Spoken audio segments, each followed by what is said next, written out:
Good evening, everyone. Welcome to the East Whiteland Township Board of Supervisors for October 8th, 2025. If we can rise and give the Pledge of Allegiance.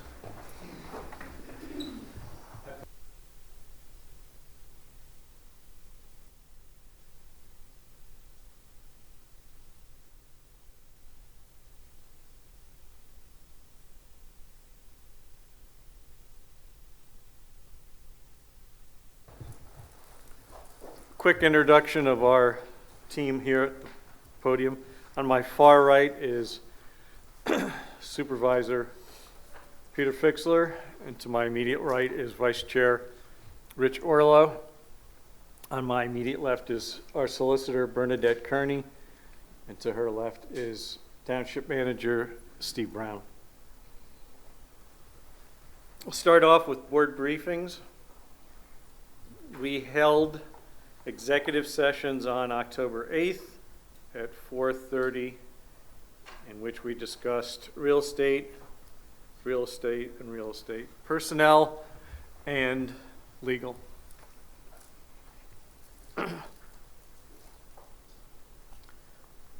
Catherine, any updates on our grant process? Thank you, Mr. Chairman. On the awards side of things, I think we're all aware that there's a budget impasse at both the state and federal level right now. And so what we're hearing is that that's understandably pushing back any award announcements. The township has several irons in the fire at this point, but I have nothing to report on that front tonight because we do not have budgets yet. But be that as it may, we're continuing, as we've been advised, to move forward with funding applications for grant programs that are still open for applications, anticipating that those will be funded in the next cycle. So the township did submit a RACP application for $2.5 million requested associated with the potential new police building. And that's a long wait time as it is. We probably won't know until much later next year if that's awarded. Do we know if the grants that we have applied for are part of the budget impasse? Is that either federal or state or both? Yes, is the answer to your question. But to be clear, any awards that we've already secured are not in jeopardy of being lost. It would just be those that are currently in process of waiting for an answer on.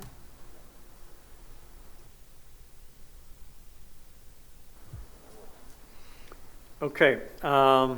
Moving on to 2C, Larry. Larry's there. If you can give us an update on Park and Rec. Thank you, Mr. Chairman. Parks and Rec is having a pretty busy fall, starting tomorrow actually, as we try to move more into programming and not just events. We have our first ever junior tennis clinic starting at Valley Creek Park. That starts tomorrow. It's going to be a 5-week clinic. We are filled up with all of our spots, so I'm happy to see there's interest in the community and hope it goes well and hope to continue doing more programming going into the future. More on the events side of things, next Friday on October 17th, in partnership with the Malvern Library, we are doing another stargazing event at Battle of the Clouds Park. Fingers crossed and knock on wood for clear skies because the past few have been canceled due to some not great conditions.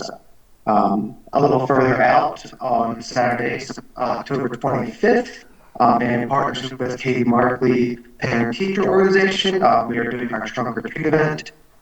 We are moving that back to the Township building actually, so we're excited to bring it back to the Township building and partner with Katie and PTO and make this event the best version that it can be.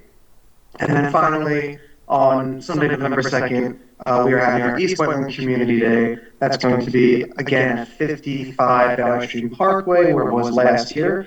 Huge thank you to Workspace for accommodating us.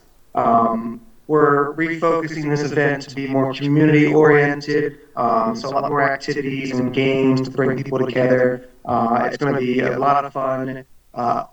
Free for anyone to attend, and we're working on providing free meals for all East Whiteland residents. We're going to put out a registration in advance for all of that. So look out for some more information for that to come. On the more park side of things, our NS4 work for the stream bank restoration work is nearing completion. We are waiting on some rain for the plantings to take hold. But with that being said, Valley Creek is now a lot more accessible, a lot easily more seen from a lot of different locations, including Valley Creek Park and Ecology Park. So I just want to reiterate to the public that we do not allow dumping of any kind in Valley Creek. If you are somehow caught in the act of dumping, there is a fine of $500 associated with that. So please help us keep Valley Creek as clean as it possibly can be. And those are the big updates for Parks and Rec.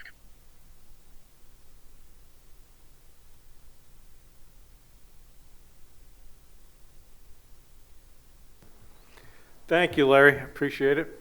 And thank you for Thank doing you. your civic duty today. Thank you. Been a bit long week and got a few more days to go. Okay. Would like to reiterate to the public, you're all invited. It's earth-shaking, exciting, and there's nothing like it. Our 2026 budget meetings will be held on October 20th and October 27th at noon time till approximately 4:30.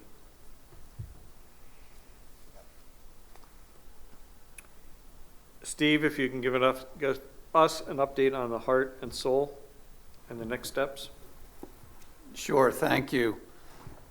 2 months ago, I introduced this topic to the board, and I want to provide just a short update, but first a short description. Zach has a flyer that the National Heart and Soul Organization provides. This one is specifically for municipal leaders, and it, I think, describes the process well. It says, community heart and soul is a resident-driven process that engages the entire population of a town in identifying what they love most about their community, what future they want for it, and how to achieve it. When adopted by small cities and towns to guide planning and decision-making, Community Heart and Soul delivers a different way to approach engagement that is positive and inclusive. Community Heart and Soul gives municipal leaders a true representation of what matters most to their constituents, and the information gathered through the process guides decision-making and priorities for the long term. I think that really sums it up in a concrete, clear way. So since August, Deb Abel, who's a well-known member of the community and of course is our longtime Planning Commission chair, she's been assisting me with this. We've taken a number of actions that include attending planning workshops, an educational seminar, and have had discussions with some, with an individual who may help us if we actually get into the process.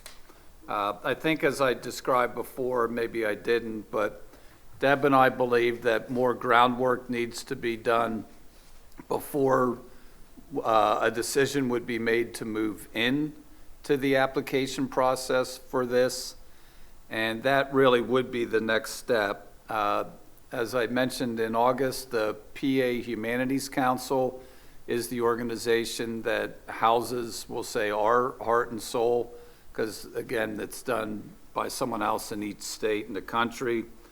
And they've offered, her name is Jen Danifo. She's the senior manager of the programs for PA Humanities. She's offered to come to East Whiteland to introduce the topic to the community. And if it's well received, then we can come back to the board and talk again about, do you want to keep moving down this road? But I am asking the board to allow us to move to the next step, which is to invite Jen to come out, and we would hold a meeting, an event where the topic could be introduced to the community. Where could I in particular research success stories of where Heart and Soul have done this study before? Because in my mind, this is like pie in the sky what a township and its supervisors would love to know. Yeah, there's a website, PA Heart and Soul has it. I can send you the link. There's a website, and you can see other communities across the state that have engaged in this process. And it is a process that's done around the country. I attended a webinar where there were two speakers. One was a township manager from Upper Chichester, which is in nearby Delaware County. They have been through this process, and they view it as a success. And the other was a young man who was the economic development director from a town in suburban Atlanta, Georgia. And you know, that he viewed it as a real rousing success for them, and they used the ideas that came out of it, and you know, the city is actively following up on the projects. But I'll send you the link, Peter, and then if you want, you could talk to Jen if you're interested. But you know, you can do your own research and your own homework and see what you think. No, thank you. I will look into that, and yeah, it sounds fantastic. It sounds great. I mean, it sounds like the feedback we so want from our residents that we don't always get a full spectrum view at the meetings that we have. Yeah, and that's exactly what interests me. I mean, obviously, there's people that come to these meetings, and some people used to participate online, but it's a very small sliver of our community.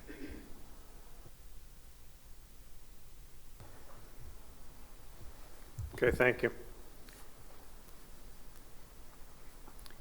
Any comments from the public? Any questions? Yep. Is it okay to move ahead and have, you know, to hold this event? Again, doesn't obligate us to anything, doesn't cost us anything. Sure. Where would it be held? In this room, I guess? I think so. We'd have to talk to Jen. Eventually, if we do get into this, we really do step into the background, and it's run by, if it's done right, it'll be run by community members, and we're, I don't want to say along for the ride because we're supporting, but we're in the background. And then there will be a lot of events that won't take place in here. The whole idea is to kind of go out into the community, meet people where they are, and not just having everything in the township meeting room. But this first meeting may be here, but maybe it's at, I don't know, maybe it's at Penn State Great Valley, or who knows where it is. She may say, let's not do it in the township building. I'm definitely okay moving forward with it. Yeah, sounds like a good idea. And I'm fine with moving forward as well. Thank you.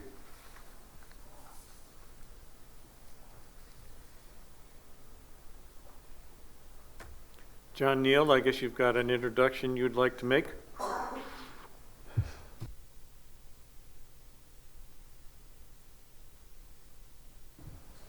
Yes, I'd like to welcome and ask the board to ratify the hiring of Joe Esposito as the new Assistant Public Works Director. This position's been vacant for the last 5.5 years, and I welcome the help. And Joe comes from local contractors, paving and excavating experience in the field and office, so he's going to be a big benefit to the township. So, Joe, he's here tonight, which is not always the case with some people. So, this is Joe. And we just asked to ratify the hiring. I hope we do it because he's already started, so.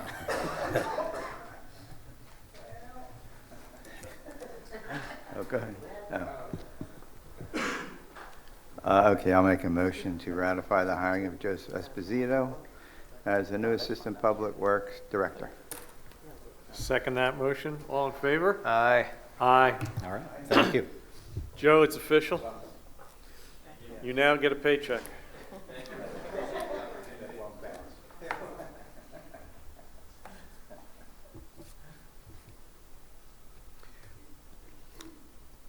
I will move back to 3A. Catherine, if you can give us an overview on the Open Space Committee review. Thank you. Yes, so the Open Space Committee, one of their duties and responsibilities is to establish or to recommend to the Board of Supervisors review criteria as they evaluate pieces of open space for potential purchase by the township. In the pros plan that the township already has adopted, there is a template that the Open Space Committee worked from. And since they've walked through already scoring one piece of property that the township's already purchased, through that experience, the group had suggestions of how that criteria could be improved going forward for them to better utilize for scoring. So the committee has done the work of going through and making some amendments. I'll briefly walk through them, and they've recommended that for the board's adoption this evening. So the criteria are broken down into primary and secondary criteria. Those include things such as preservation of natural resources, suitability for passive and active recreation, contiguity to other pieces of open space, closing a geographic gap in our existing park and recreation system, acreage size.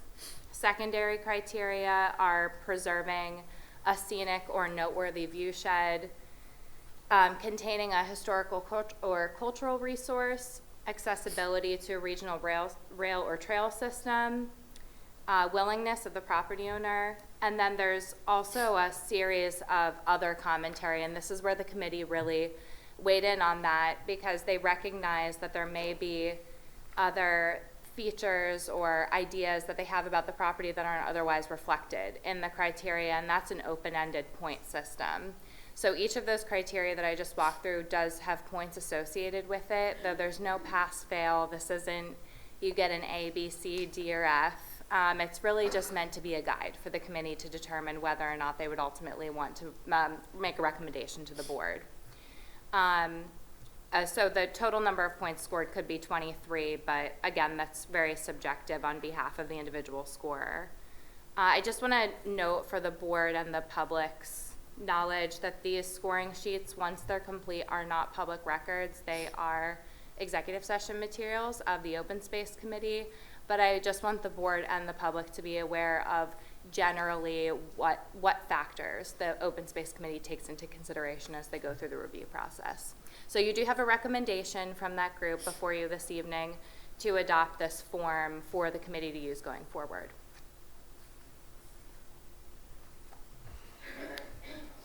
Has Natural Lands talked or helped assist with some of the criteria on this? Yes, they did, and also the township's environmental consultant, BSTI, also weighed in. I failed to mention that there is a secondary criteria that takes into consideration environmental factors, and so they were very helpful in putting forward suggested language for the township to use.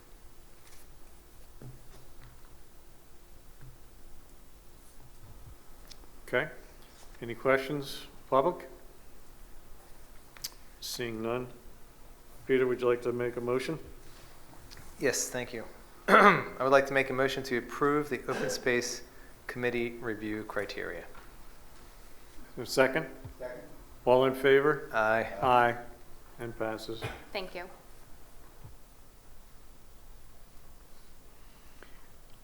Larry, I guess we will bring you back on screen regarding our resolution for the dedication of parks and facilities. Absolutely. Thank you, Mr. Chairman.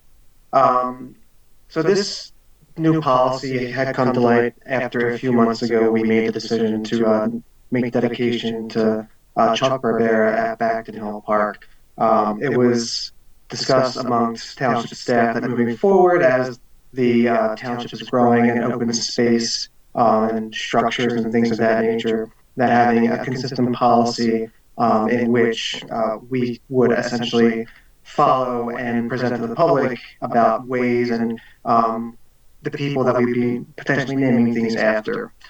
So this policy is an attempt to kind of make that procedure as transparent as possible and kind of lay out some rough guidelines and recommendations as to who potential structures and buildings could be named after, and goes through all of that policy, and then also folds in one of our older policies of bench dedications and tree donations, and kind of makes it all encompassing in one policy altogether. It gives the township the right to remove or revoke any name should any kind of bad information come to light. And it really, I think, is a great policy as we move to grow parks and recreation and open space in general in the township. It provides input from the public. Then ultimately we go to the Parks and Rec Board and to the Board of Supervisors for final approval. So I think the policy kind of speaks for itself, and I think would help the entire township moving forward.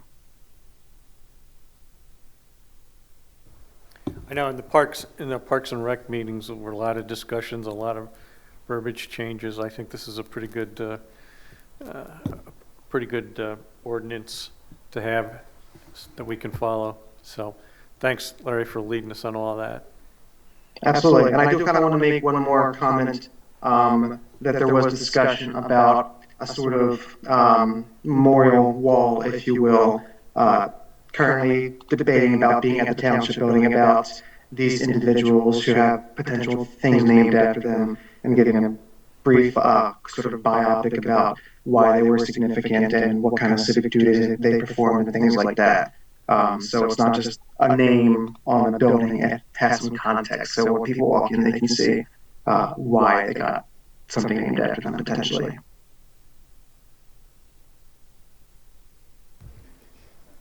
Thanks, Larry. Thank you.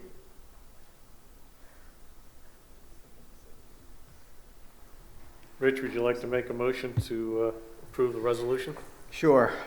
Make a motion to approve Resolution 34-2025 to institute the park naming and dedicating parks, facilities, and structures policy. Do I have a second? I'll second that. All in favor? Aye. Aye, and passes.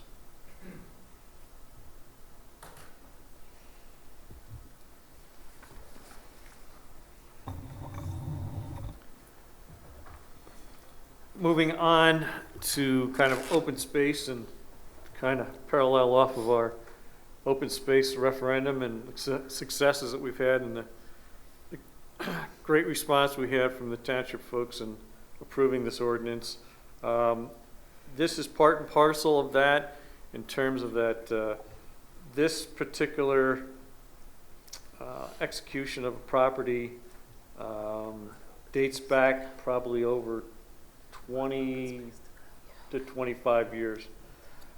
Trying to acquire this property in the gyrations between federal and state levels and a few other sources, but a lot of dedication, a lot of effort was put forth by a lot of people, and we finally have a resolution and something that we can say is officially completed. So I'll turn it over to Bernadette.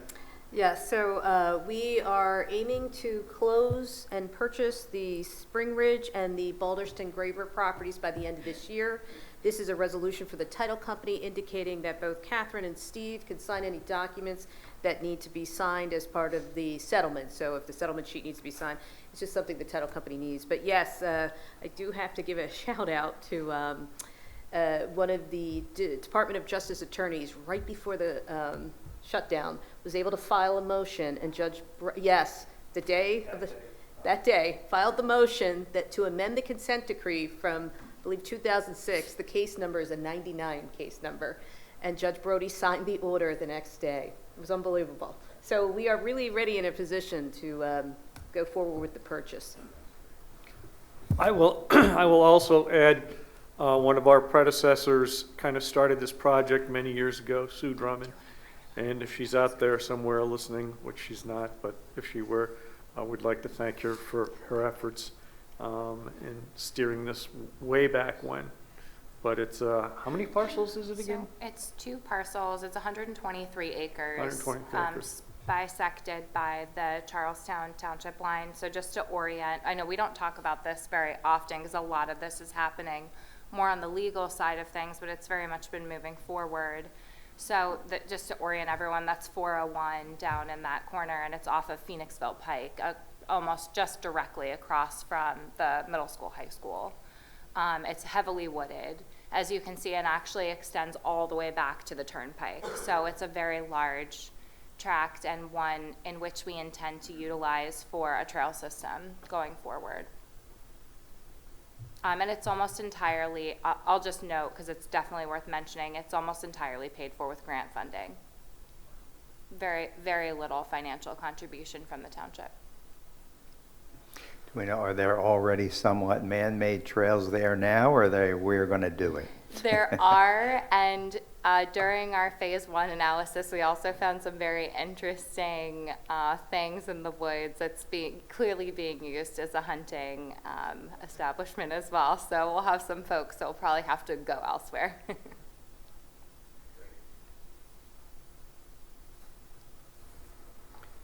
Okay. Any questions from the public? Seeing none. Peter, would you like to make a resolution? I certainly would. Thank you very much, Mr. Chair. I'd like to make a motion to approve Resolution 36-2025, authorizing the Township Manager and Assistant Township Manager to execute documents related to the purchase of the Spring Ridge and Balderson properties. Have a second? Second. All in favor? Aye. Aye. And passes. Thank you. Thanks everyone involved. I Yes. know a lot of hard work. Very big deal. Another success.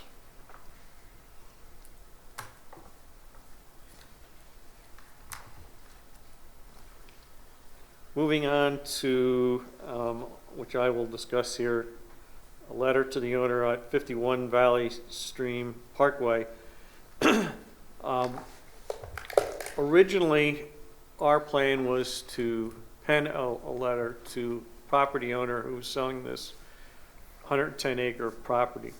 And in it, describe our vision for this property, which would include but not be limited to a mixed-use development featuring a sports complex, retail spaces, restaurants, medium-sized hotel, some residential apartments, outdoor athletic fields. Potential was substantial because of the amount of space involved. But as we looked into it, we decided, and underneath our solicitor's suggestion as well as Zach and Catherine, is that we're going to move it to more of a updating the comprehensive plan, which will take this vision and we'll put it into the comp plan and work on that. And so that vision will be seen in that particular document, which might take 4 months to put together. And I think the board was in agreement that that was a good idea and the best way to move forward on this. Peter, Rich, if you've got any comments? No, I agree. We had a good discussion, and the benefit of blending any property into the comprehensive plan is to look at the entire township, and overall uses have changed over time, shrunk over time, enlarged over time, to take a fresh look at the comprehensive plan. Agreed with Rich and Scott. Yeah, the comprehensive plan is a good way to put it in writing.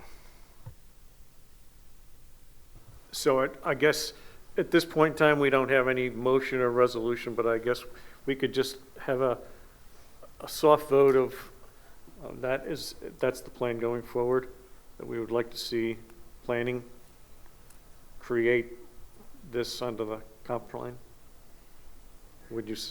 Yeah, I think probably start by looking at how this general area and this property specifically are referenced in the comp plan and see if there's anything that can be done just kind of holistically about introducing new uses to that part of the corporate center. I think that's pretty consistent with what we've talked about throughout the zoning process as well. So I think kind of making those two match a little bit better with what's been discussed and sort of the evolution of the corporate center to Rich's point as well, I think is timely. So we can certainly look at how it's in there now and suggest some ways it could be updated, and then we could decide how to proceed from there. I'll add, just for the public's knowledge, it's projected to, the corporate center is projected to lose about 5 million square feet of office space. So the property over there, you know, is in need of a new vision, and that's what we hope to create here. So if any other comments? Yeah, fortunately, the corporate center still does have a very decent core of, we have Vanguard, we have Johnson & Johnson, has all their labs on Gray Valley Parkway. So it's not anywhere near, you know, empty. There are continuing, viable, you know, large companies that are in our township. So I guess I'll just make a question to the board. Are we in agreement to revise the comp plan? I agree. Yes, I would agree. Sure. If we need a motion to start the process to update the overall comprehensive plan. If we're going to do a motion, we should first make the motion to amend the agenda to include your motion. I know it's a formality, but. Motion's made. I'm sorry? Okay. Yes. Motion made to amend the agenda to include a motion to start the process of updating the comprehensive plan. I'll second. All in favor? Aye. And And now you make the motion for the comprehensive plan. That was the motion for the agenda change. Now the actual motion for the. okay. Okay. Motion to begin the process to update the comprehensive plan. Second. All in favor? Aye. Aye. Okay. Thank you. Thank you.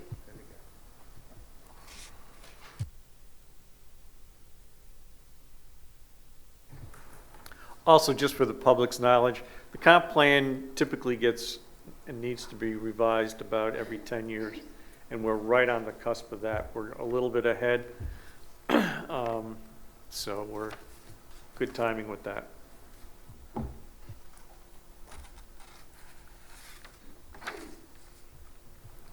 Catherine, if you can discuss with us the master planning proposal to advertise for natural lands. Thank you, Mr. Chairman. Yes, so the board has before it this evening a master planning proposal from Natural Lands in the amount of $103,495, which is a big number. So let me just explain what's behind that and what property it pertains to. This is master planning efforts for the first property that the township acquired with open space funds, located on Morstein Road, 52 acres. The master planning proposal is a three-pronged approach. The board is aware that there are a number of structures on the property as well. So the master planning efforts include your traditional land use review of looking at potential uses for the property itself, but the building component of it is what significantly impacts that number and raises it. So there's a component of looking at the structures and then also developing schematic designs for that. There's also a historic component to this property. So it's come to the township's attention through the historic resources assessment that there is a structure on this property of potential historic significance that the township may look to preserve. And so that's also taken into consideration with this. And then there are a number of task force meetings. There will be an ad hoc committee established as part of this, as the township's done in the past, and this is approximately an 18-month effort. The township does have open space funds separate and aside from the bond proceeds for the purposes of planning and execution of utilizing properties that you've acquired, and this would be paid for out of the open space fund. Catherine, a question I've got for you. In this whole process, we developed a relationship with, and a partnership with Westchester University. That's right. And would they and their students and their programs be involved with Natural Lands in creating this master plan? Yes, and they've contemplated that as well in the meetings. They would both have a seat at the table with the ad hoc committee meetings, but then there's also a dedicated task force analysis to looking at what that partnership looks like with the township going forward. So there's a lot of components to this beyond just the surface.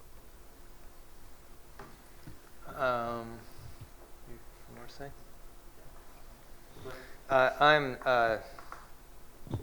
Although I do believe Natural Lands is a good company to contract this master planning to, I'm not entirely comfortable with them and the number they're putting forth to us, and I would recommend to put this to an RFP to other companies to submit their bids and allow us as a board to decide which company has the best plan or maybe even the best price for moving forward with the Spring Farms property.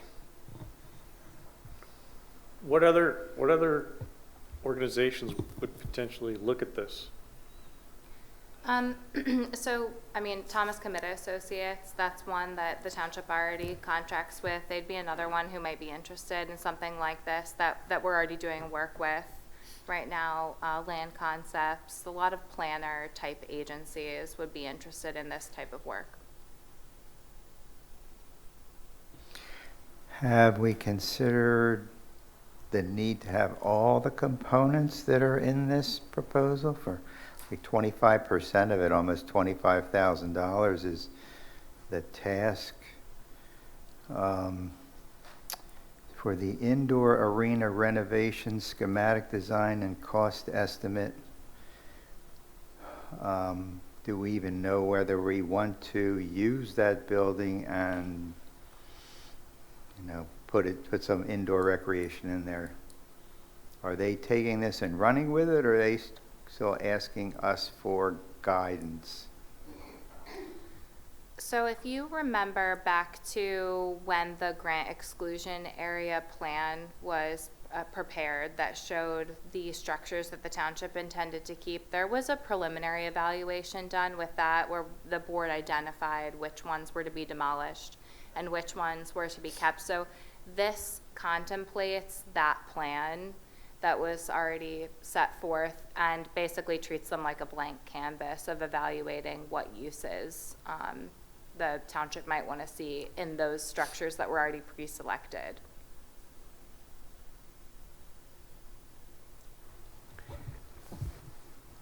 One of the things that I know that John Neild has been involved with and we've had discussions with is kind of the timing for the start of a renovation up there and cleanup.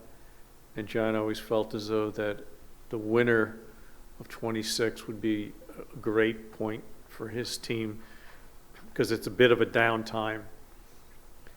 And so if we ended up going out to a bid situation, how much further back do you think that would put us? I know it's hard to kind of... I know. Sorry, yeah. I just want to I give you a well-reasoned answer. I'm going to say we probably wouldn't see anything until the end of the year. Probably another... First quarter. Probably 6 months, I'd say, because we'd have to prepare an RFP, put it out, get responses, evaluate those, bring them back to the board. So realistically, it would probably be another 6 months, I'd say. And then there'd be time to get that committee formed and underway. So I think doing all of that within that time frame would be realistic.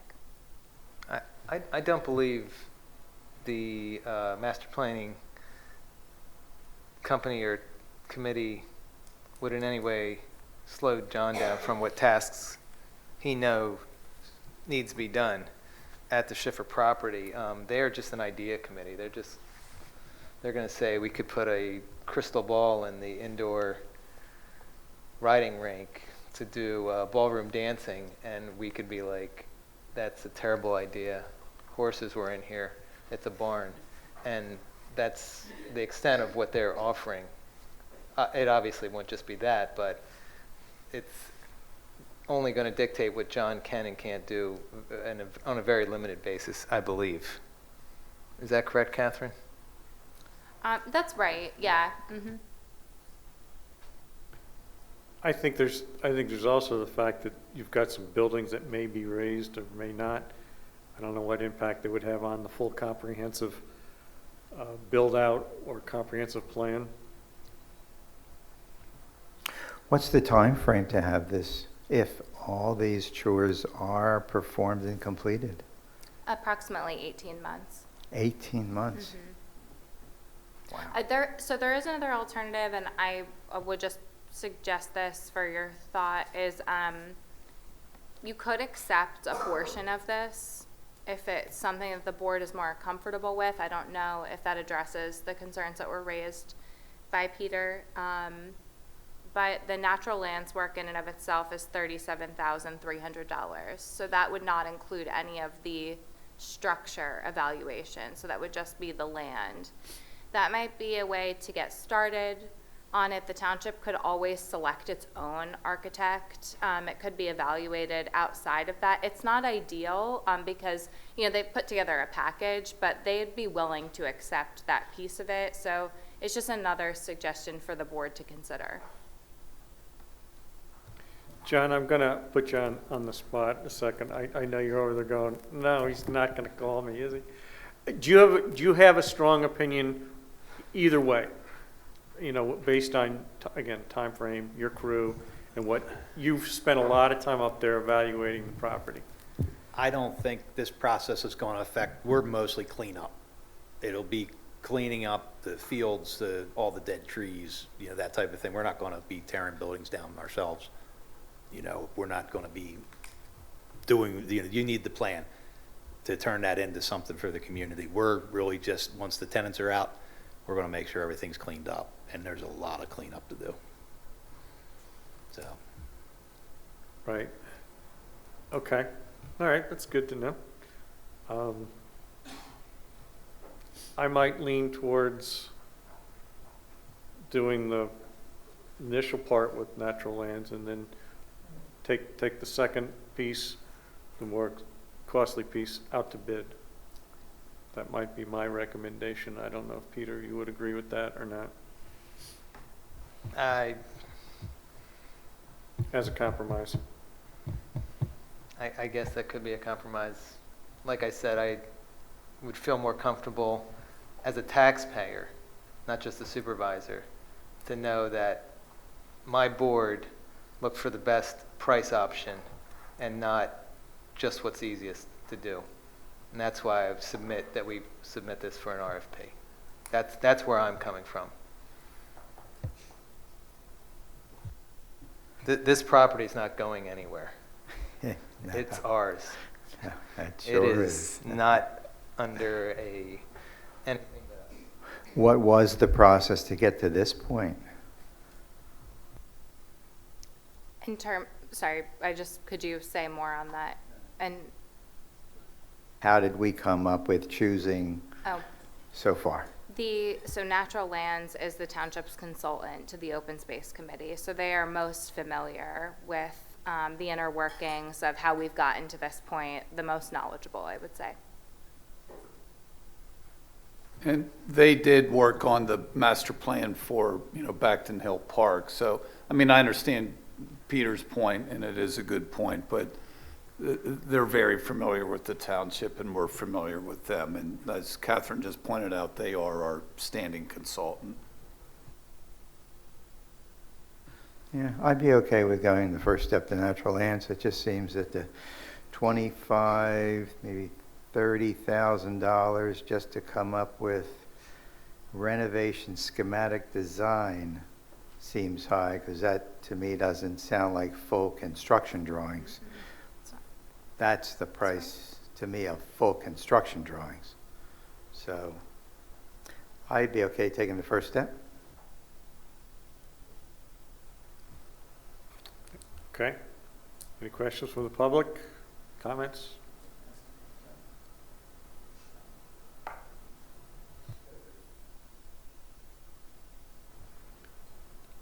Rich, would you like to make a motion?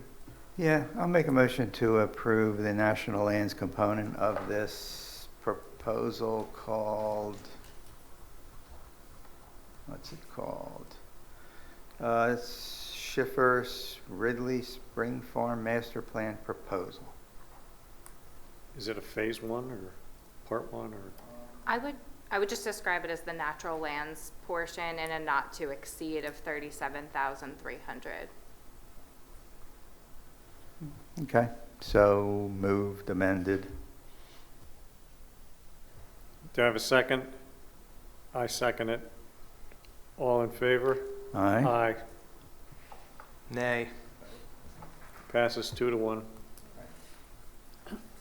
And then do we need to make a motion for the RFP for the additional piece? I would suggestion would be to wait on that piece to see what comes out of the first part of master planning and then see what form that might take, just so we don't have to redo the RFP. Maybe let this get a little further in the process. All right. Could you back up on that, Catherine? Why would we wait? The process takes long enough, and we're going to wait to start it?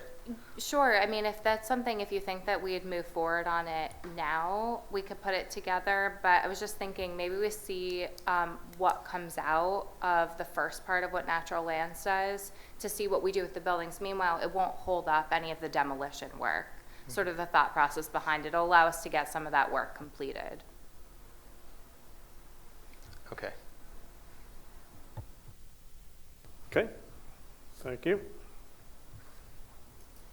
Now, moving on to public hearings, I will turn it over to Bernadette and Catherine. Just make sure our court reporter is okay. And our first public hearing is the North Warren ordinance for truck restrictions. It's ordinance 378-2025. I'm going to open that public hearing and I'll mark a series of exhibits. This is an ordinance of East Whiteland Township, Chester County, Pennsylvania, creating a new I'm sorry, I'm reading the second one first. Chester County, Pennsylvania, amending Chapter 189, Vehicles and Traffic, Article 2, Traffic Regulations to revise Section 189-16 and 189-17 to impose a truck length restriction on Warren Avenue and remove a weight restriction on Warren Avenue. B1 is the September 30th, 2025 email and letter to the Daily Local News with the legal notice and proposed ordinance. B2 is the September 30th, 2025 email and letter to the Law Library with a copy of the attested proposed ordinance. B3 is the proof of publication, and B4 is the actual ordinance. John Neild worked on this. This is for a portion of North Warren Avenue to indicate that between Warren Avenue, it's between the limits are Old Lancaster Pike to Spring Road, and there will be no trucks greater than 30 feet in length. Prior to this, there had been a weight restriction. The weight restriction is being removed, and the length restriction is being added. Attached to the ordinance is an Exhibit A from our traffic consultant Bowman explaining why this length restriction is acceptable.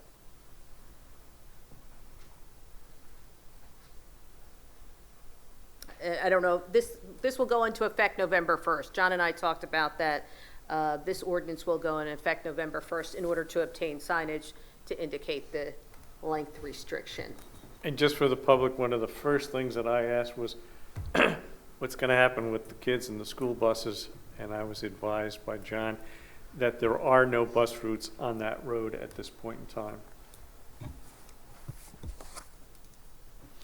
Have the Malvern Borough people been made aware of this yet? Their board or?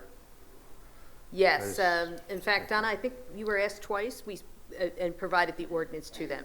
Good, okay, because when this was being rebuilt, we got several calls. Yes, and I Yes. actually forwarded Okay, the ordinance to Great. Nicole. I believe her name is Nicole. okay, great, all right, good. Yeah, Nicole Whitaker is their manager, and she and I had a phone conversation a month or so ago about this, so they're well aware of it. And I also had up from the Borough Council, Brendan Green? I don't know. Brendan and I, anyway, council president and I had a discussion, and they were okay with the change. So I think everyone has kind of looked at it. If there's no further comments or questions from the board, I'll turn it over. If anyone in the audience has any comments or questions, please come on up. We have a court reporter, so you'll just have to state your name and address.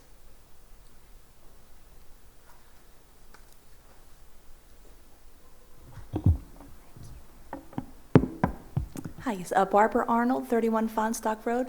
I was just wondering why a weight restriction would be removed? I just, is that after the construction on the road? Does that make it? Yes, and John Neal, I asked him the same question. Yes. Oh, so it's stronger and can handle more weight. Okay, yep, that's all, that was it. Thank you. If no other questions or comments from the audience, we can close the public hearing, go back to the public meeting, and the board can vote upon this ordinance. Unless, Chief, did you have a, oh, okay.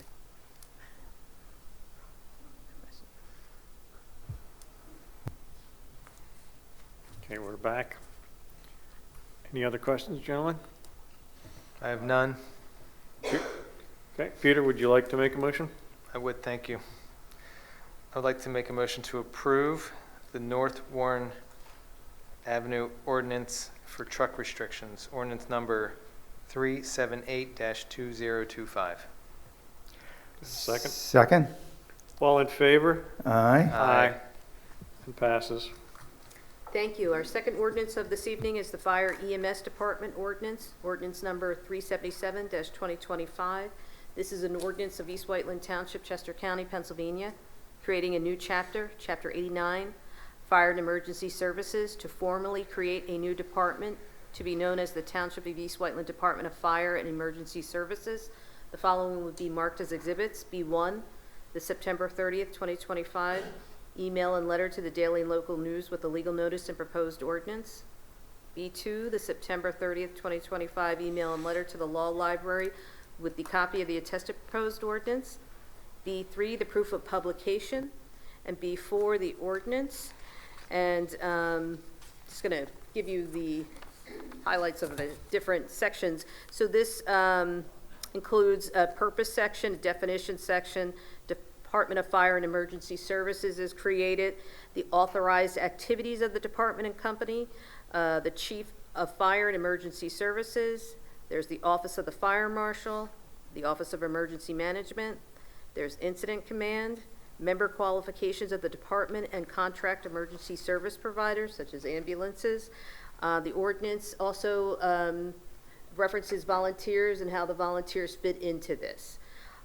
This ordinance was, I believe, reviewed by Steve and Catherine, and if you had any specific questions, we could certainly answer those.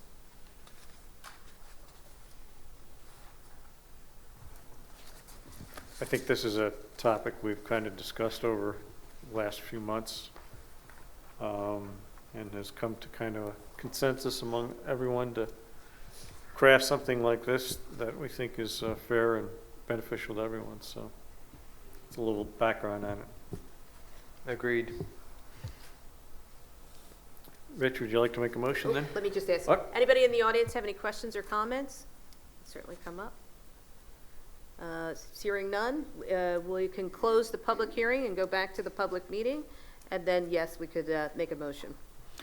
Okay, motion to adopt Fire EMS Department Ordinance Number 377, 2025. I'll second that. All in favor? Aye. Aye, and passes. Thank you. 3-0.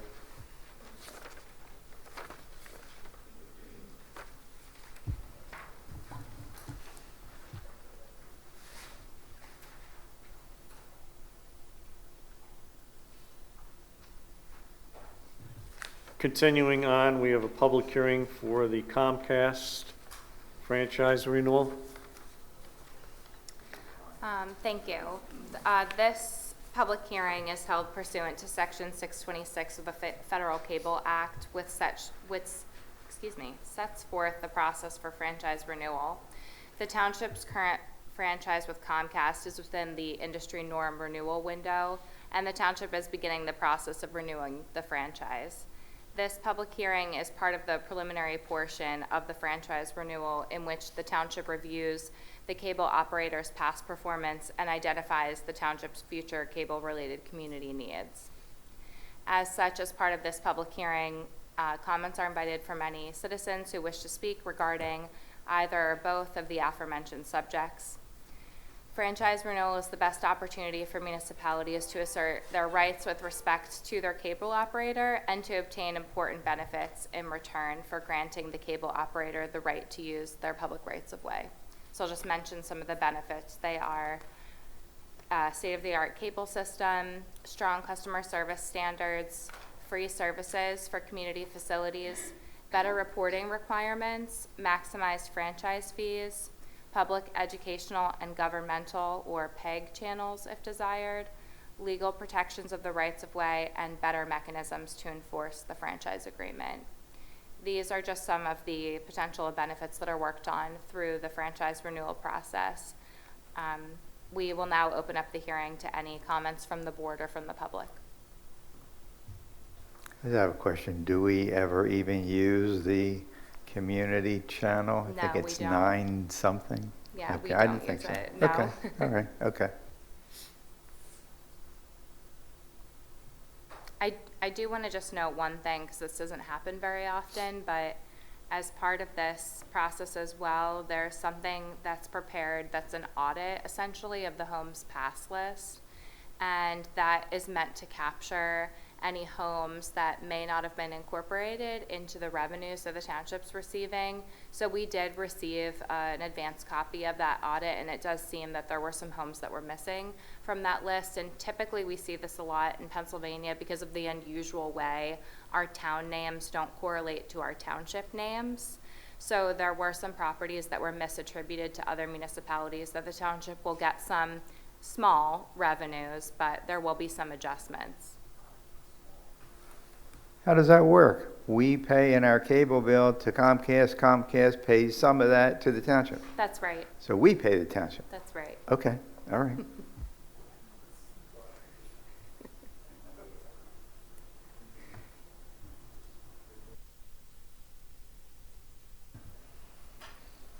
If anyone has any comments they would like to forward, would it be sent to you or? Yeah, they should be sent to my email. Okay. So if anyone out there in the public has had performance issues or comments they would like to make, please direct them to Catherine Carta at the Township Building.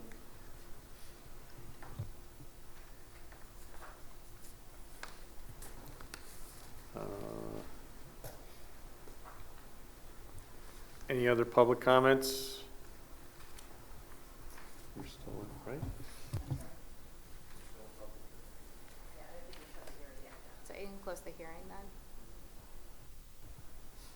There are no comments. You can close the public hearing, go back to the public meeting. Okay, we're back to the public meeting. And so at this point in time, you want a motion to renew or nothing? There's no motion. There's no motion. Okay. Just more information only, I guess. Call for public comment officially. There's a new one. Okay. Thank you, Catherine. Next, we'll move on to planning and development. And I'll turn it over to Zach to lead us on that. Thank you, Mr. Chairman. First item, there are no applications where the board is considering rendering a decision this evening. We do have one item under B1 to review and consider authorizing the solicitor to draft a resolution of decision for the following development applications. As you know, this is generally the first presentation to the board, where the board, reviews, asks questions, provides comments, and then the staff and solicitor go back and draft a resolution for decision at the following month's meeting if everything is in order. So without getting too far into the presentation by the applicant's counsel here, I'll just simply kick it over. This is land development 02-2025 for 43 Lancaster Avenue Daycare. This has been submitted as a preliminary/final combined approval for land development.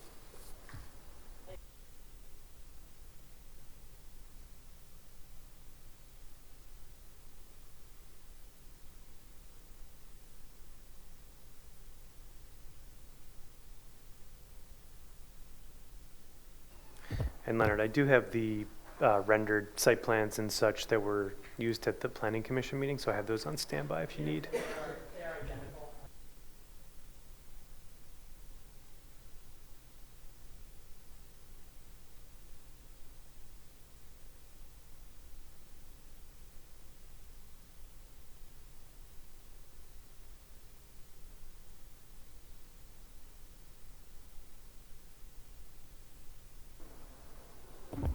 For the record, even though there is no record, Leonard Altieri with the law firm of Claire Harrison, representing the applicant this evening, which is Malvern Educational Properties LLC for the subject property located at 43 Lancaster Avenue. The board has seen this multiple times already, both before we went to the zoning hearing board and now for this hopefully preliminary final land development approval. So just to reorient the board, again, the applicant is Malvern Educational Properties. We're talking about the property at 43 Lancaster Ave. We are seeking this evening approval for preliminary final land development for the construction of a proposed two-story, 5,304 square foot daycare building. The property right now is the vacant friendlies along Lancaster Avenue. What our plan is that we are going to demolish that and we're going to construct this new facility. You can see it on the handout that I provided in the handout that is also on the screen right now. That is the existing site right now. Again, it's the vacant friendlies that we see on Lancaster Avenue. The next slide should have the proposed rendering. So as I said, I was before the board, I guess a few months ago before we went to the zoning hearing board with regards to zoning. What was interesting about this is that this was already an existing nonconformity because we were over the impervious coverage.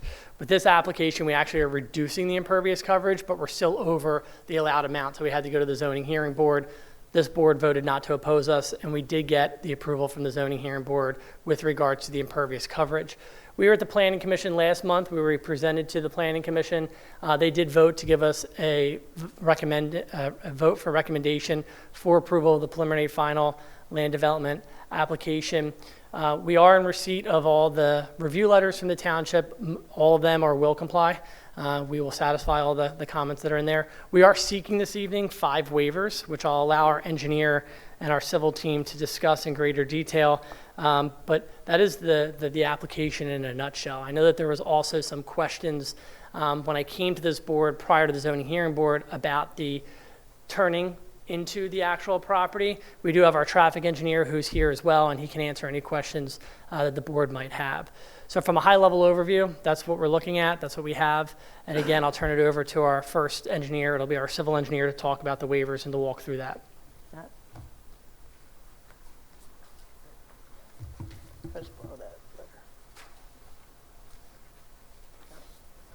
Good evening, everyone. Matt Mazzello with Dynamic Engineering.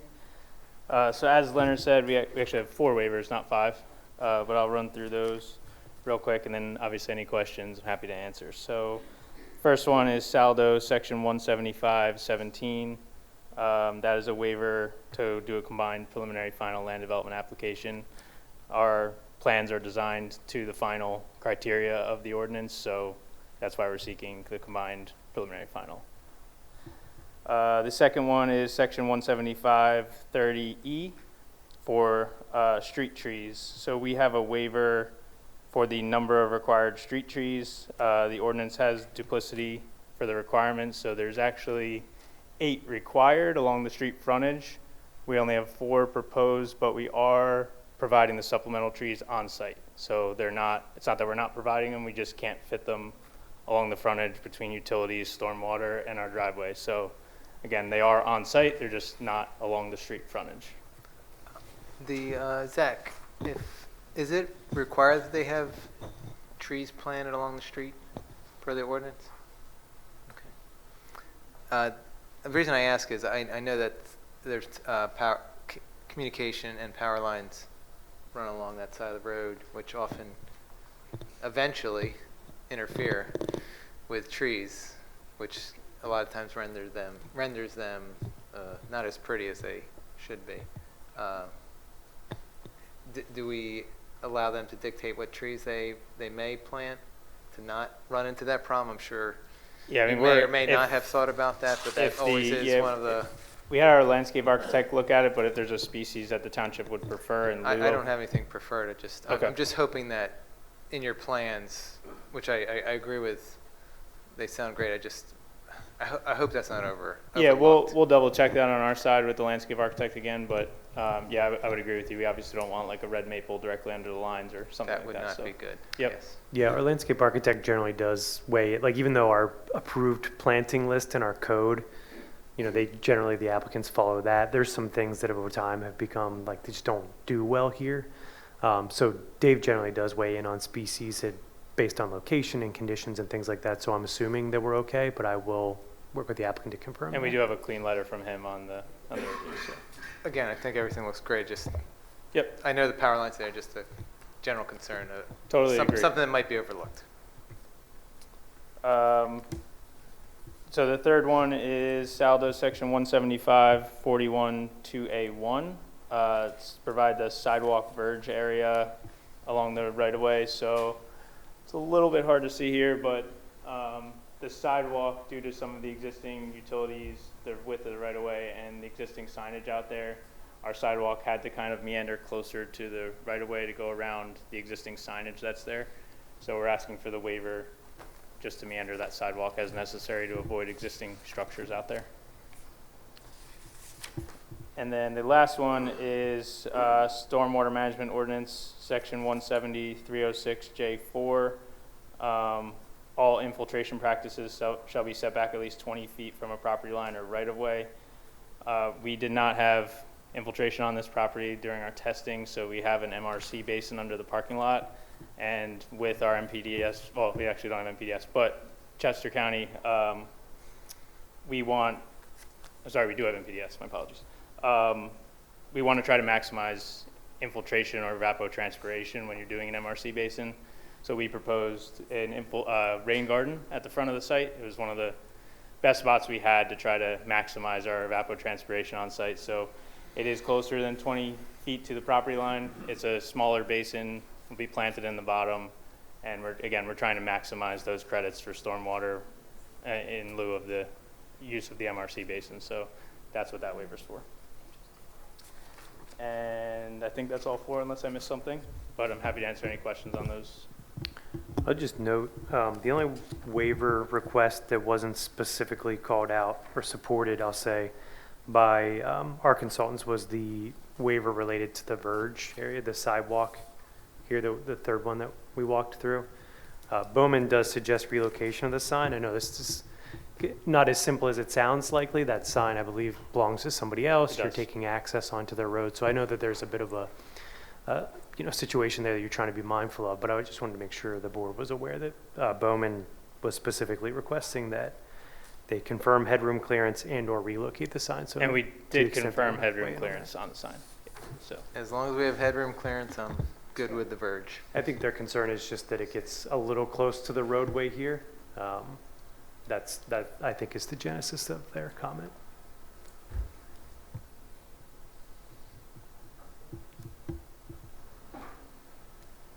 I'm okay with the 4 waivers.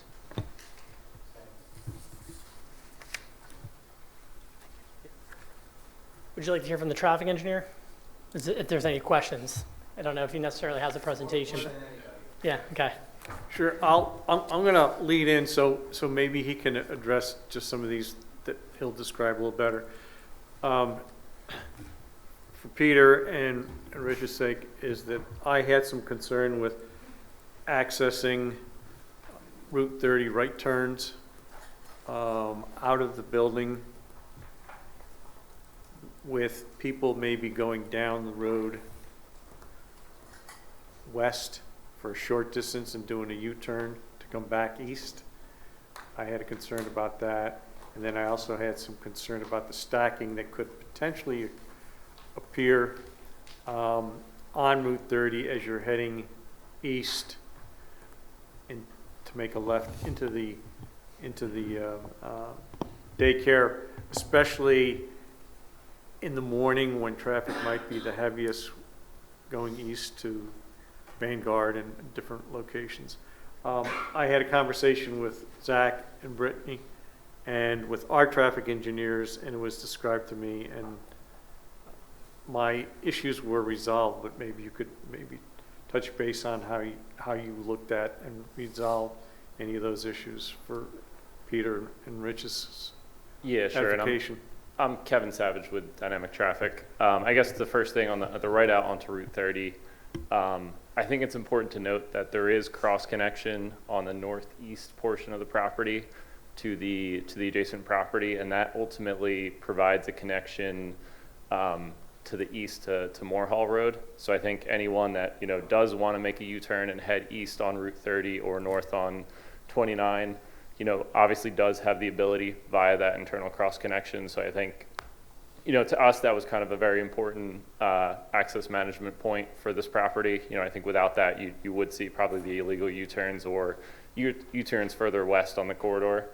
There is some signage added to the median and a slight extension of that median within Route 30 as part of the construction of the left turn into the property. And then I think your second point on the left turn in from Route 30, there's about, the turn lane itself is about 75 feet long, which would provide for 3 vehicles or so. But beyond that, there's an existing 2-way center left turn lane in Lancaster Avenue.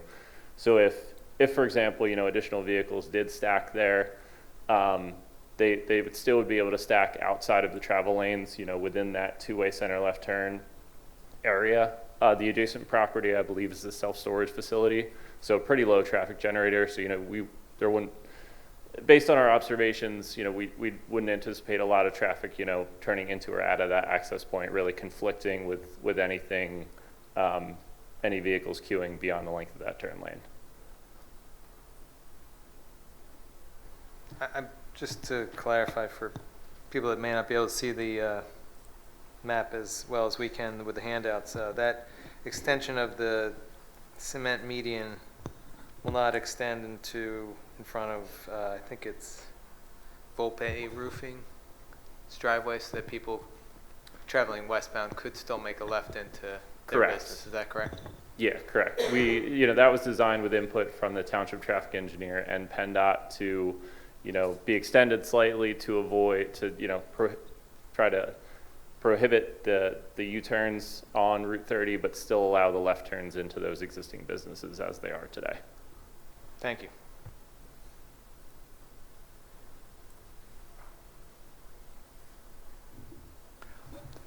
One other question, and I'd like it if you would consider this. In one of your proposals, I think the fact that you've got the back entrance that may not be totally seen by your resident or your folks that are using the facility, is there a way that you could clearly show a sign that there is an exit in the back to go north on 29 to make those folks be aware that it exists, and make it a bold statement rather than just a small little blurb in any documentation that you might provide? Sure. I think something that could be considered there is just a standard road sign that might say 229 this way. I think that could be something pretty small on site that could be definitely used and be able to direct But I'm parents. thinking something not too small, just something that's pretty obvious to people, you know, as they get acclimated with the property. I think that, you know, from a practical perspective, in addition to any signage, you know, my daughter goes to a Goddard school, right? And so the Goddard school is located in a similar situation like this, where we have, you know, Westchester Pike, and then you're actually coming into a residential neighborhood. So the way that the Goddard school displays a lot of that information is just a constant email, constant flyer, you know, with the monthly kind of communication. So I think that in addition to your traditional kind of signage that we can definitely evaluate and look into, I think that from an operations perspective, we'll ensure that they are constantly making that a point, that there is another form of ingress and egress on that back entryway. And quite frankly, I think that once people start discovering that, it will alleviate, Probably, you know, yeah. the other I think entryway. once they find it. Yeah. But if you can do both of those things, that would be great. I think it would eliminate any concerns and some traffic issues that I know Chief Yeager has concerns over as well. He and I have talked about it.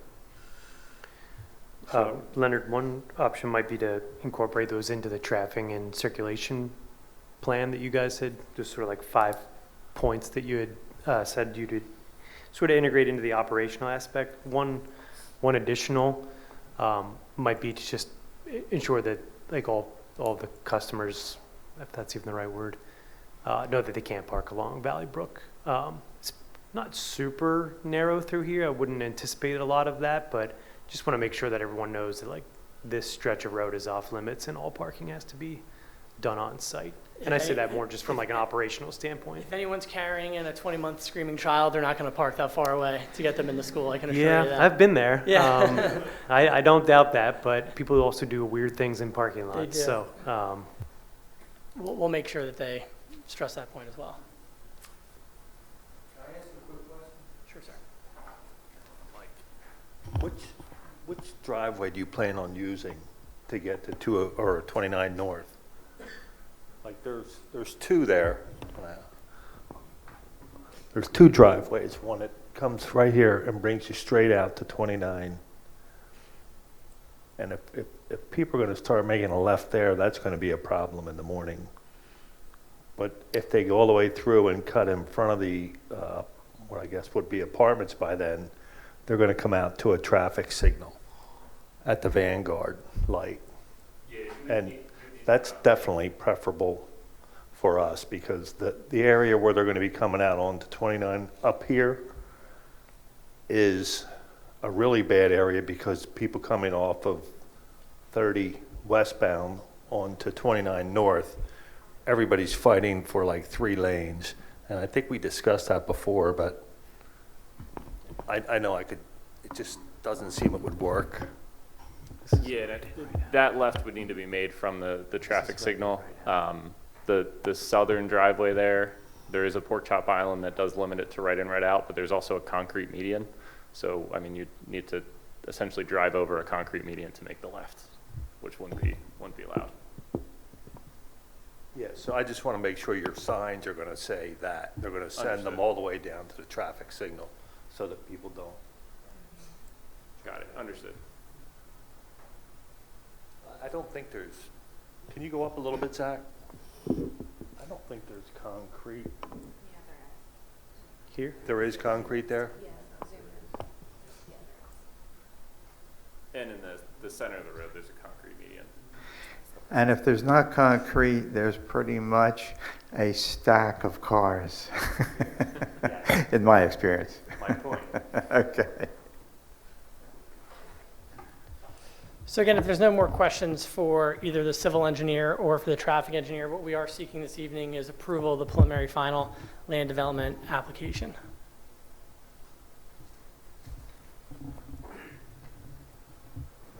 Zach, what is the documentation that you talked about them amending? Is it traffic study or traffic? There's a sort of a 1-pager. It's just 5 points about some of the operational things they'll do to make sure that things flow smoothly and what they'll do if they have an issue, which, you know, their consultants don't anticipate. My thought was just to update a couple of these things that came up here this evening into that, which we'll then incorporate by reference in the approval resolution. Right. And to your point, Generally, our process has been to authorize the resolution to be drafted, which would be considered next month. Just want to be clear that so decision would actually be next month. But if you want to make it tonight, I'm here. No, just kidding. With a shot, right? Worth a shot. Haven't you heard of billable hours? Thank you, Mr. Chairman, for that. I appreciate it. If there are no further questions, Mr. Chairman, I do have another matter. I can sit down and wait for it, but I also have item number D, which is a sketch plan. I'm in no rush for the exact point that the chairman noted, but since I was standing up here, I figured I'd throw it out there. Let's go through this one, and then we'll get, you're only 2 down. Okay. So there's no further questions, correct? Correct.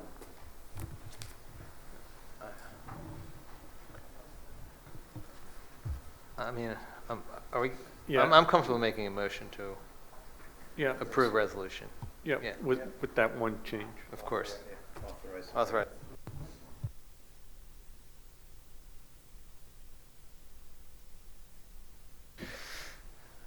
Thank you, Mr. Chair. I will do just that. Excuse me.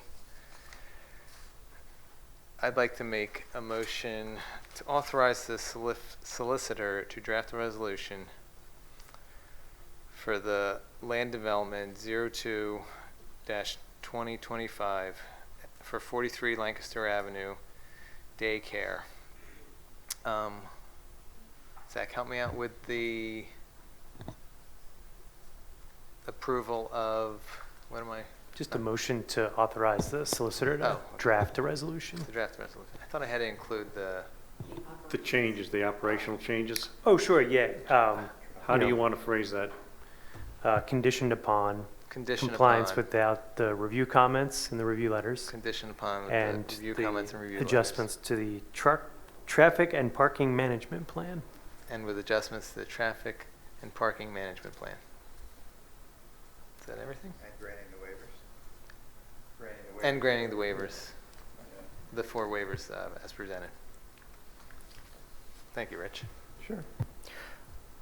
I'll second. All in favor? Aye. Yeah, aye. Yeah, go. This seems like a great, I'm sorry, we have a comment. We skipped a step there, Scott. I'm sorry. Why don't you come give comments on this?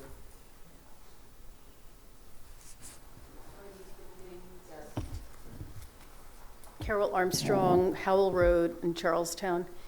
It looks like they're posing an unnecessary potential child risk by those what look like 6 parking spots on the Route 30 side of the property, right? Looks like 6 spots there. Yeah. And, parents are coming in and out. Some parents just say, okay, go. Some parents are going to be walking young children across, and I see a couple of potential issues that could be resolved. One being that if a child's waiting around for some reason, unless there's an actual barrier between the parked car and Route 30, that's potentially someone's playing tag, someone's being chased. And also the entrances and the exits to the lot go right by those parked cars. I mean, if these were just all adults, it would be different, but these are young children. And it just seemed like maybe some way to eliminate those 6 parking spots or something like that. So that's just a potentially unnecessary risk that could happen from having young children there. And I could speak to that real quick. So the way that TLE operates, they actually are not allowed to just drop children off. They actually have to physically park and walk their child in and check them in inside. So no child is allowed to leave or enter without the parent escorting them in or out. So once the parent parks, they will walk across with their child to the building, and no child is allowed to leave the building without the parent coming in to sign them out. That would be necessary if you don't have other barriers. You have to have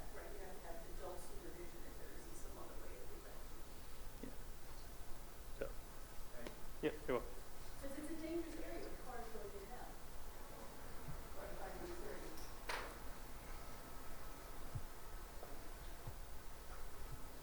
Okay. Any other concerns, questions, comments? Carol, that was a good question. Thank you.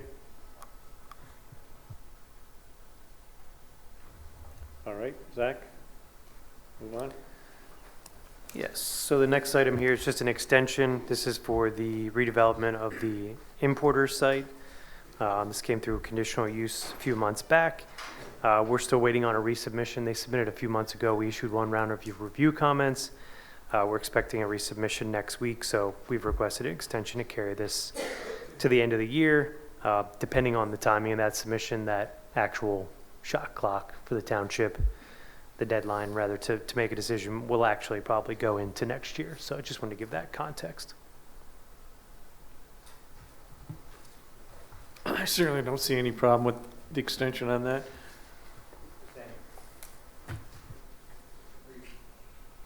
Any comments from the public? Seeing none. Rich, you want to make a motion of extension? Motion to approve an extension for LD 03/2025 till December 31st, 2025. Do I have a second? I'll second. All in favor? Aye. And passes. Aye.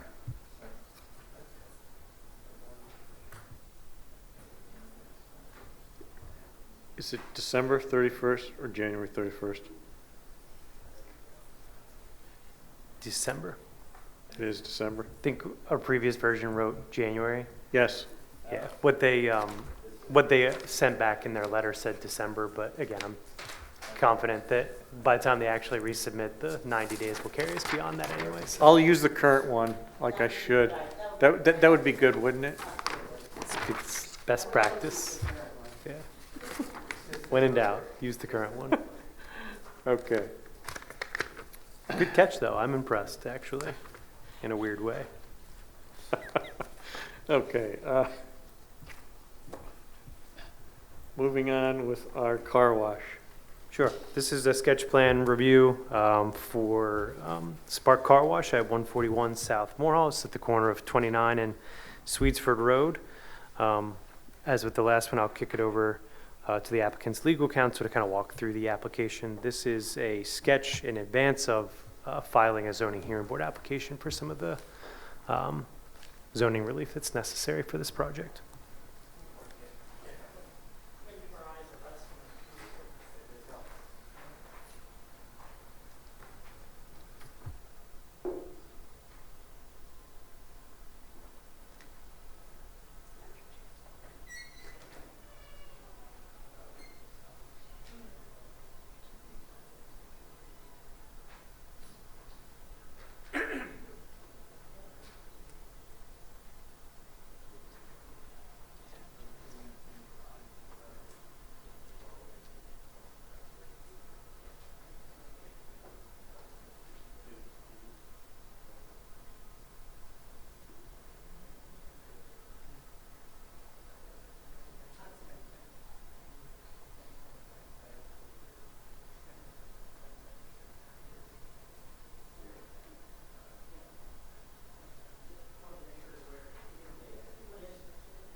For the record, why don't you just go ahead and kind of outline your concern?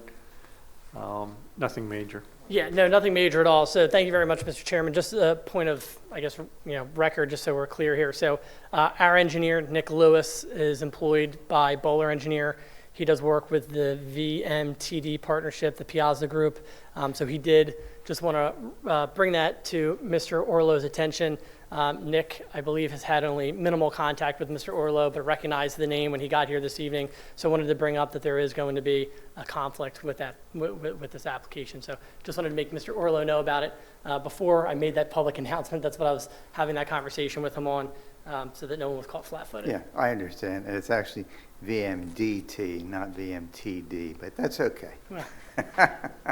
Still got the conflict, right? Yeah, well, I So- have no financial interest in Piazza Group, so technically I don't think there is, but go ahead, go ahead. Yeah. So again, Leonard Altier, the law firm of Claire Harrison. We are here this evening, as I passed up, is just for a sketch plan. So the property that we're talking about is 141 South Moore Hall Road. The property is in the O/BPS zoning district and also the corporate gateway overlay district. This property is specifically located at South Moore Hall Road and Swedesford Road. It's a a former gas station. What our applicant is proposing is a 4,940 square foot express car wash with parking. The applicant will include space for 25 cars to be able to queue before entering the car wash tunnel, as well as 15 parking spaces equipped with vacuum booms for customers to use after they use the car wash. As part of the redevelopment of the parcel, we are proposing to close off the existing curb cut along South Moore Hall Road.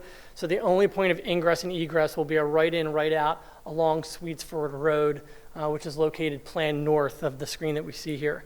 The application also includes landscaping, utilities, and stormwater management controls necessary to support this proposed project. We were at the Planning Commission last month, I believe. Yes, last month. Again, just for a sketch plan. The reception there was pretty positive. We received some good feedback. We know that we need to go to the zoning hearing board for a couple of variances as well as for a special exception. So the goal tonight is to really get as much feedback from the board. What we don't want to do is to submit a zoning hearing board application, go through the zoning hearing board process, and come back before this board and say, well, how about we do A, B, and C, which then will require us to get additional zoning relief. So tonight is really just going to be a conversation, get a little bit of feedback from the board so that we can better prepare a more engineered plan and then have a full application for the zoning hearing board. So with that, I'm going to turn it over to Nick Lewis from Bowler, who's a site engineer, and he can walk us through it. Good evening. As Leonard said, Nick Lewis, Bowler Engineering. Real quick, I'll just run through the site plan as it is, orient everybody to where the site is located. So if you are looking at the screen right now, off to the right is the extended stay. Across the street of Swedesford is the Luke Oil, and then if you were going to go plan south, it would lead to the 202 overpass. So running through the site operations very quickly, you would, as Leonard said, it's a right-in, right-out movement off of Swedesford. You would then enter to a 2 queuing stacking lane. That would lead to pay kiosks. It's a membership-based business, so there would be the opportunity you pull up. If you're a member, the kiosk arm would just go up right away. From there, you would run page south, and you have access to the car wash tunnel. If, let's say, you're in a large 2-axle pickup truck that can't fit in the car wash, we do have that bailout lane that then leads you directly to the vacuum stalls. If you go through the car wash, you come back out through, and then you also have access to those vacuum stalls. After you're done, you would just leave off of Swedesford again. That's the general gist of the site application. Part of the Planning Commission review, initially we looked at the existing Love Car Wash on Route 30 and how much queuing is available there. Based off of aerial images and what we could measure off of Google Maps, they have roughly about 100 or 250 feet of stacking. As the site is proposed right now, we're proposing 520 feet of stacking, so we're more than double what they are. A big portion of how the site is oriented and why it's laid out, we've had discussions with PennDOT. We know that queuing is always a problem. and we want to maximize the amount of queuing that we have on the site as much as possible. That was a big sticking point with PennDOT as well. So that's why the orientation is the way that it is. We're pushing that new access point off of Sweetsford as far away from the intersection of Sweetsford and Moore Hall to provide as much queuing as possible. That's a really good thing. I mean, I do travel down busy times past Love, and it is well overflowed into the eastbound Route 30 lane. A lot of times. That's very nice. I'll ask a repetitive question, which I asked at the sub-planning meeting, but just so everyone can hear. In the event that you end up having a backup on the stacking and it begins to go out onto Sweetsford, what plan do you have to rectify that issue? I'm going to let Orr, who's a representative from Spark, come up and he can speak to the operations. It's more of an operational question. Thanks. Thanks, Nick, and good evening. Thank you all for having us this evening. Orr Rates from Spark Car Wash. So the question in terms of what would happen if the queuing does go beyond that. So first of all, obviously, we believe that there's about 25 cars that are depicted there. What's not shown there is also 4 to 5 cars that would actually be through the wash tunnel at that point. That queue represents about 15 minutes worth of washing, which is exceptional in terms of the amount that we've observed on other sites. But if we did get to that point, especially as you would note after maybe a winter storm and people's cars are filled with salt or in the pollen season, we would have the ability to not allow at that moment people to enter into the vacuum area, and you can continue to stack in that kind of driveway between the entrance and the beginning of the stacking queue as it's shown there. If for some reason, though, the site was even further inundated, we would have, and part of our operational model is to make sure that our sites are well operated. So we do have 3 people at all times working. One of the people is dedicated entirely just for taking care of the vacuum area as well as the operations of the lot, and they would be able to actually close off access into the site until we were able to process more cars through and then reopen it afterwards. So while some operators have only one person and they're jumping between helping people sign up for memberships and complete their transactions and also loading the vehicles, we do have someone that's dedicated just to taking care of the operations on the site. Does he physically put something at the entrance, like a horse or? Yeah, they could put a cone. We do have cones on the site, especially if there's like a vacuum that's out of commission that they need to block off. So there are cones available on the site for them to be able to stop access. Again, we do operate right now. We have 10 open washes between one that we just opened in Quakertown, one in Linden, New Jersey that we just opened. So we do evaluate those sites and how frequently they're used, and they are taken into account with our traffic studies. And we know that 25 is way beyond what we've seen cars queue up at any of our other locations.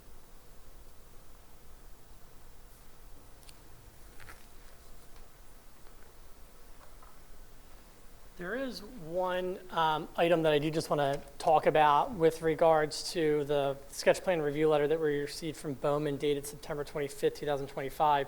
Specifically, it's going to be paragraph 6.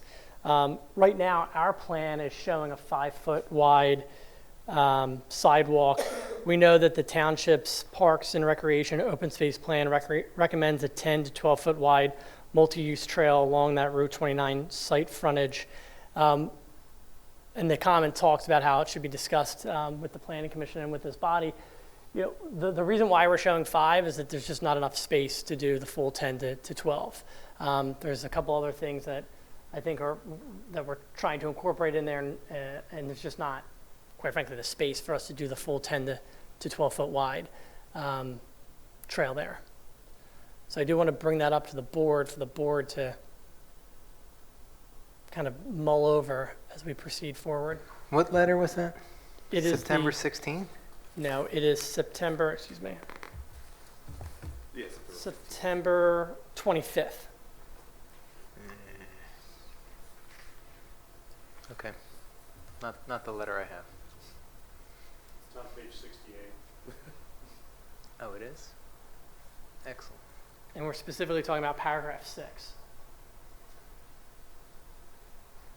Oh, I'm sorry, I'm looking at, excuse me.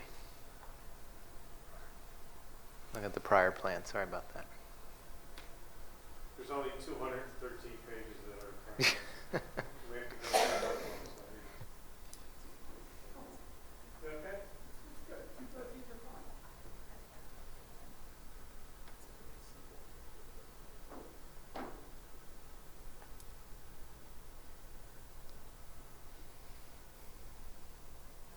That looks fine.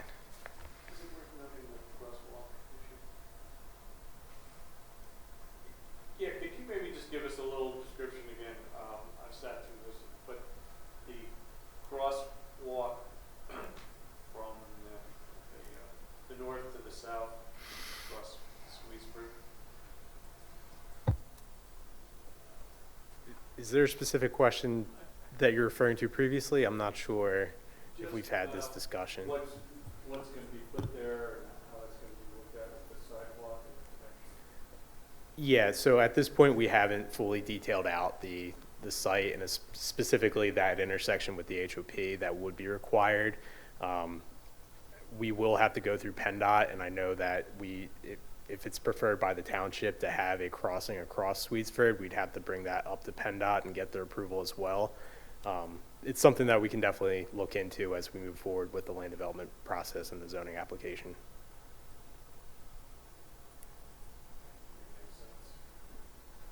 Yeah, and I think the question that they were looking for some feedback on is, and it's more of a subdivision comment, so they don't, Bowman rightly calls it out, but our plans historically have called for a trail along 29.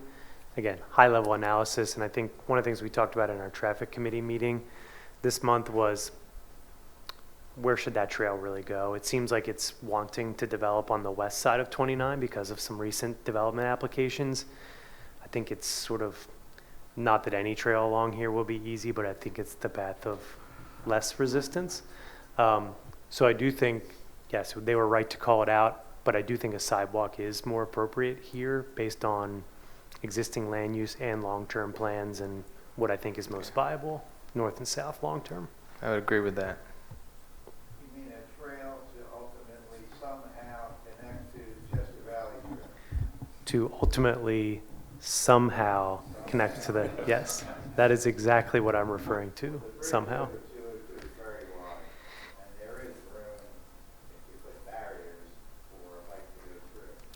There's some, How to get there, yes. I have no Yeah, idea. I've done it.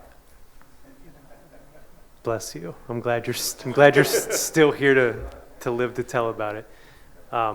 Yeah, I think that's, again, I think the plans were, kind of high level. I do think long-term, like, it's going to be a lot easier to build it on the west side. And I think needs to be some discussion, again, long-term as opportunities arise. Like, we're not probably going to want trail crossings at every location. It's good to have sidewalks sort of in the intermediary. And I think that's where this is a good opportunity. It's really started to build out in this location, the trail and the sidewalk network. But The ultimate perfect location for a trail to connect from that part of the corporate center to the Chester Valley Trail is the Patriots Path, which is supposed to snake through somehow to different, and there's already a bridge over 202. yeah, so Yes. on the Warner Spur, the abandoned rail line, yeah, I'm not sure the exact status of that. There are also opportunities to connect for the west down Cedar Hollow, probably more of like an on-road system that would connect into the asphalt trails in the corporate center, but would connect sort of west and south towards the Vanguard campus near the Cedar Hollow Park and Tredyffrin. Yes, I've done that. Yeah, also glad you lived to tell about it again. But yeah, so just to the basic question, I think a sidewalk is, like, from a staff recommendation perspective, is perfectly fine. Not to jump ahead on the applicant here, but I think they've been trying to, based on some commentary and discussions with staff, try to figure out ways to, make the site look as attractive as they can, to balance the fact that there is a parking and circulation setback that they're requesting relief on. So we've discussed, potentially a knee wall or a pier fence hedge. but that does create sort of like a pinch where the sidewalk and the required street trees and buffering would go. So we've got a couple things that all want to be right along the road there. So I do think that's worth talking about relative to the relief that you'll be requesting. Yeah, and that's exactly what the issue is, right? So we obviously want to put the sidewalk in there, but that there's so much that is being required, if you will, in that area. It's just pinching too much. So the 5-foot sidewalk is really the best that we can do with the wall, and then also with the vegetation that we're providing there as well. And again, as Zach said, Bowman rightfully called it out. It's what your saldo says. We just wanted to have that conversation as part of the sketch plan. It's really the only sort of comment from the review letter that we saw that we really wanted, outside of the overall plan from the board, that we really wanted to get some clarity on, so that we can continue to really engineer this plan. Do you gentlemen have any concerns or questions on the facade in terms of the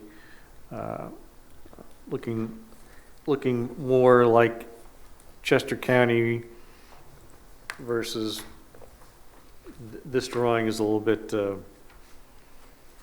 commercial looking? It's hard. I can't.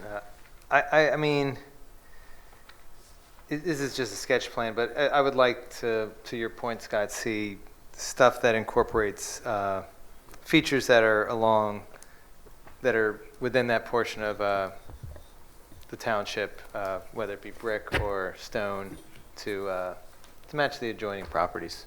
That would be my advice. The repurpose of the site seems like a fantastic idea, and I wish a lot of success to it going forward. But yeah, those are certainly one of the concerns. You've definitely addressed some of the other ones initially on the sketch plan, and it'll be very interesting to see how the plan is developed. I'll leave the aesthetics to you guys.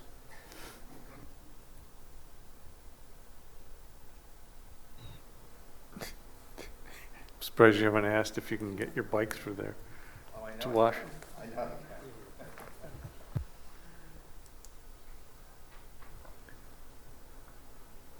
Okay, so they have they prepared a list of the relief that they think they need. I think there's a couple things noted in the review letters, specifically the buffering requirement. That's, again, we just talked about. They're all competing for space along the road there. Is your intent to request a variance or some deviation of that buffering requirement, or not quite sure how you intend to proceed on that? Most likely we would be requesting, yes. Okay. I would also note there's not really like a specific, so part of the issue here is like car wash isn't really called out specifically. It's kind of called out more generically in our ordinance as a use. So we also don't have like a perfectly corresponding parking requirement. I don't think there's a major concern over parking because there's not a lot of, you don't really get out of your car. If you get out of your car, you're probably going to need one of those towels that they hand out. But I think the issue here is more so that there's a question of where the employees would park. So to the extent that there's like a plan and a narrative that accompanies the application, the zoning hearing board application, I don't think there's a major concern over a lack of parking. It's just a matter of if there's a vacuum cleaner there, someone probably doesn't park there. But I don't want to speak to the operations. I just think it's something that should be noted in the application.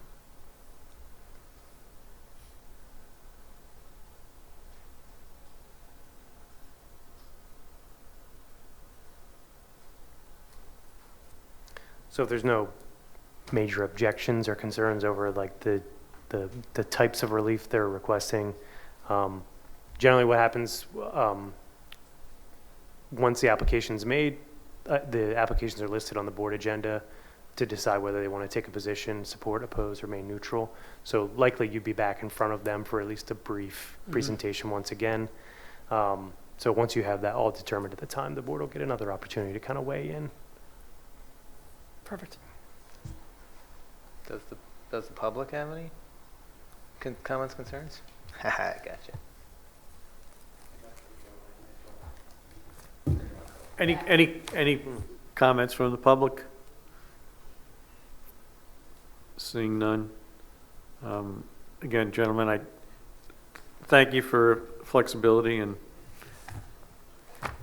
hearing my questions again. Thank you very And look much. forward to just the tweaking of what you've got going here. It's pretty good. Perfect. We agree. Thank you. Thank you very much, everyone. Appreciate your time. Thank you. Thank you. Have a good evening.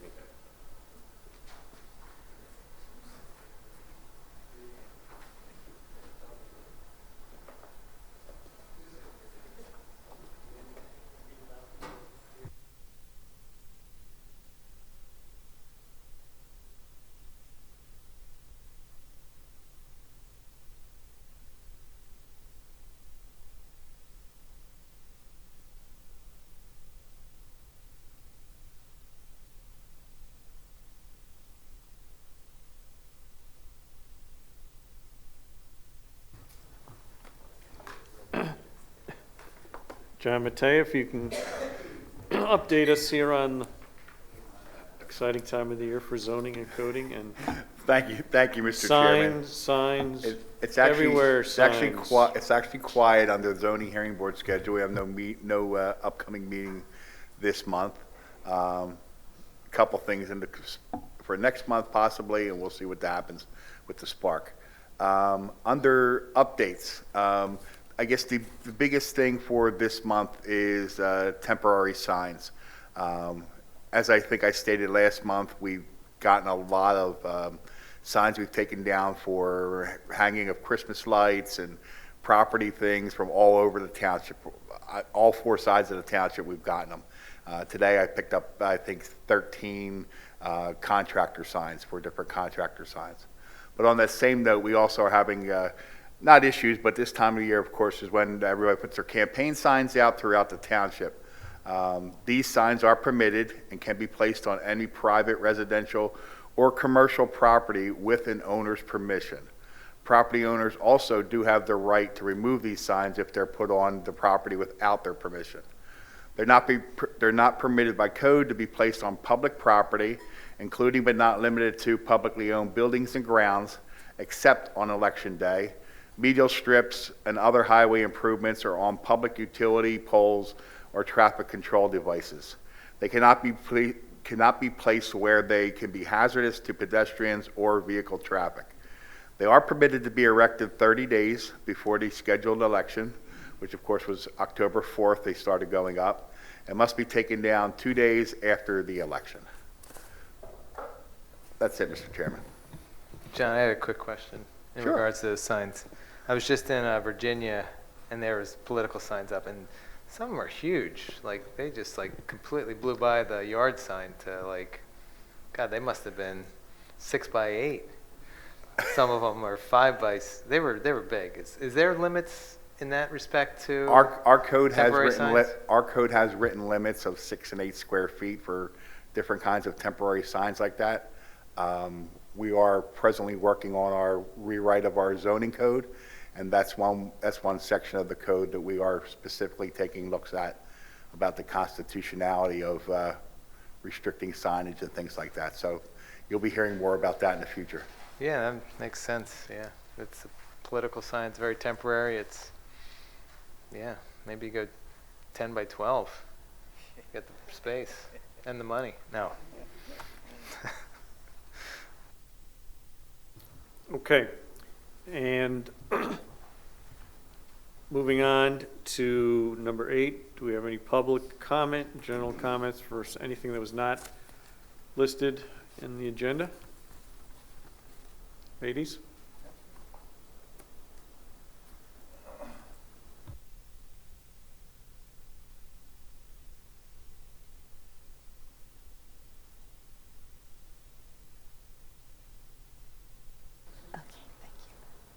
I'm not very technical. Hi, Barbara Arnold, 31 Fonstock Road. Good evening. I have a handful of questions. They're quick questions, I know, so I just wanted to run them by you guys real quick. First one, yeah, you got to get home and watch the Phillies game, right? So, first one is, can you tell me what building is going up on Sweetsford Road by Malvern Hunt? There's a building being built there. Do you know what that is? building near Malvern. Yeah, somebody what asked me, and I said I was going to street? be here, and I would ask you. On Sweetsford? Yeah, on Sweetsford, there's a building? Just west, in West Whiteland, there's going to be a huge project, but directly across from the entrance from Malvern Hunt, there is a proposed Data center. data center On the other side of the trail, Okay. that has been approved. but nothing is under construction But no now. construction. Oh, okay, all right. I can't think. And, oh, what is the footage on that? Oh, the data center, offhand, I have no idea. Yeah, That is was that- approved a year ago, 2 years ago? Okay. Is that East Whiteland there or West Whiteland? That That's is- east. The data it is. center Oh, is okay. East Whiteland, yeah. Okay, Further west on Sweetsford Road, Malvern Hunt is immediately West Whiteland, which will Oh. be another development that they have approved. okay, Yes, right. okay. Are you aware of any proposals for data centers here, elsewhere in East Whiteland? Are there any other? No, Okay. no, and No. you open up the door.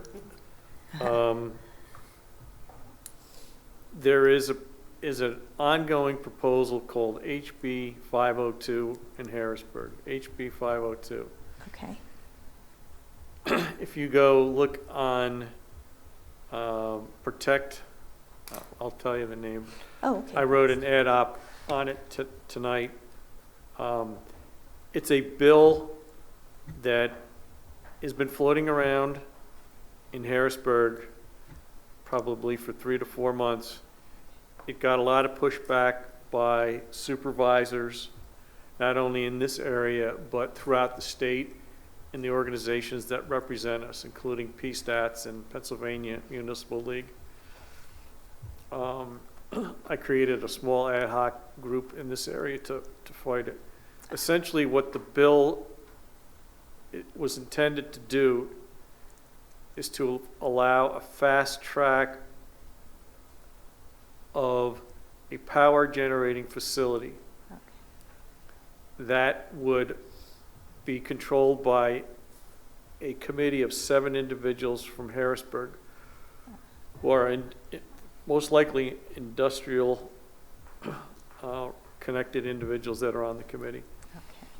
And their oversight would eliminate the local ordinances that we use to prevent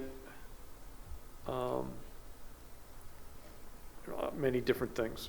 So it would have, your friendly neighborhood park could be taken over by this legislation and turned into a power generating facility. The power generating facility could be 20 stories high. It could be 10 stories high. It supersedes any of the local ordinances that we would have. The humming sound that we all love, 24/7, the decibels could be at a level well above what we've put in for the data center that's across from Malvern. So what I'm saying is that there is this bill that would supersede our regulation and our authority. And so HB 502, keep an eye on it. It's sort of sitting out there right now. Okay. Discussions going on, but that's the only thing that I'm aware of that's concerning to a lot of people. One thing on that, my understanding is it could not overrule residentially zoned property. So they Okay. could not come in and take that. Interesting, okay. There might be others, but I forget. Okay. So could not, Yeah, if it Could was, not, if it was zoned residential after a certain date, I forget the date on it. okay. And very interesting. And yes. I think the feeling is, just like with other building and requirements by the MPC, if we have some control, we're the local authorities that have a better idea and can create the building, the power generating facility in locations that wouldn't be disruptive to communities and residents. Again, it's statewide, so that's Yeah, yeah. that's Yeah, my is that is very concerning. Information. I agree. So you are not aware of any kind of rezoning of any part of the Bishop Tube property by the township or the developer or anybody else at this point, right? Okay. You mean to allow data centers? Well, that or other things, but among other things, sure. So, but you're not aware of anything okay, awesome. Okay. And one last thing, and I know this has been a little while, but I think some people in our group had forwarded you some information about in Whiteland Township, they have an ordinance about, fully remediating brown sites before any development can happen, and we just wanted to kind of bring that back to your attention again and see if you've given it any consideration.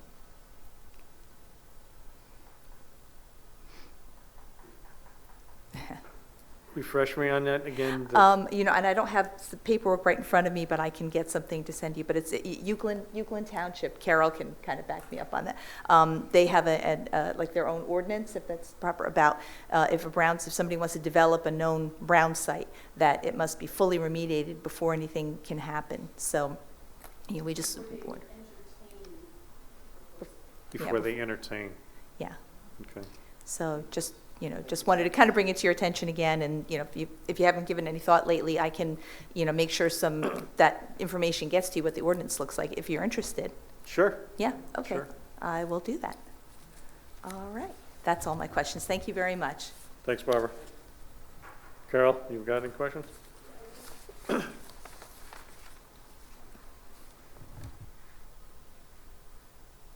Carol Armstrong, Howell Road, Charlestown.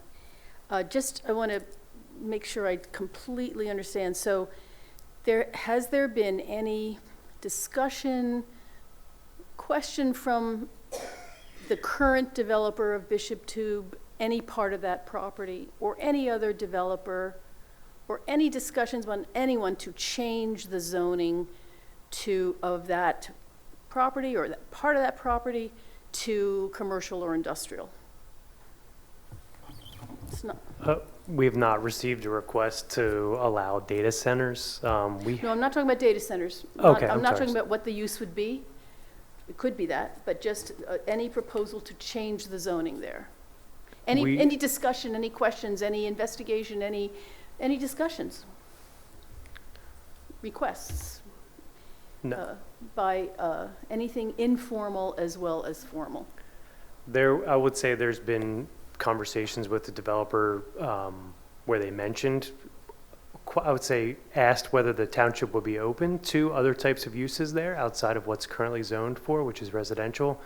But it's got no further than that. There's been no petitions filed. There's been no detailed discussion on what those types of uses would even be, other than just a simple question as to whether that's something the township would be open to. And what did the township answer?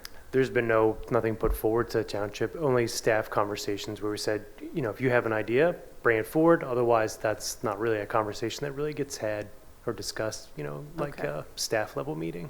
And what year were those questions being asked by the developer? I couldn't tell you. I would say within the last few years, but I couldn't tell you when the meeting off the top of my head.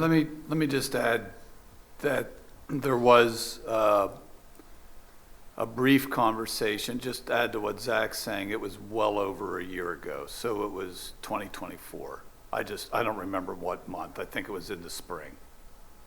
That's it, that any of you can remember? Silence. Well, yeah, that's it. Silence since then. Okay. Yeah, and I apologize. I should have clarified that, we didn't take it any further than that because it was sort of just like an open-ended question, comment, but nothing's ever been filed or requested formally. So I just wanted to, I'm glad that he clarified. And you're also saying that because nothing kind of material was proposed or specific, therefore you gave no inclination of being open to it or not open to it. Is that right?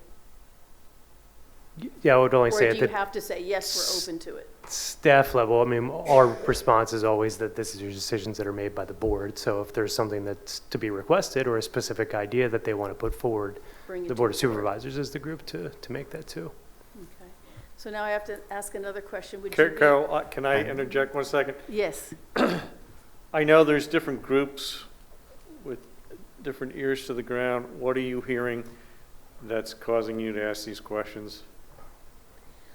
I won't say hearing anything, just internal analyses, wondering about that as a potential way for the developer to develop that land. You know that we'd like it to be open space, to conserve the beautiful environment that's there for everyone in the township to use.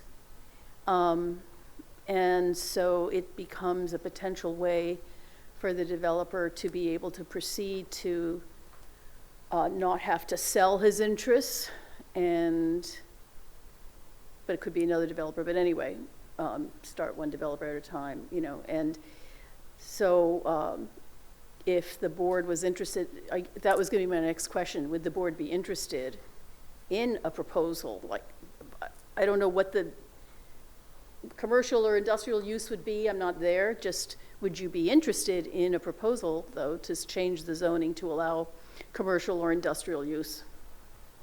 I can only speak for myself, but we're only, maybe crystal clear, we're only concerned about the remediation of the site. Whatever else happens, that's peripheral.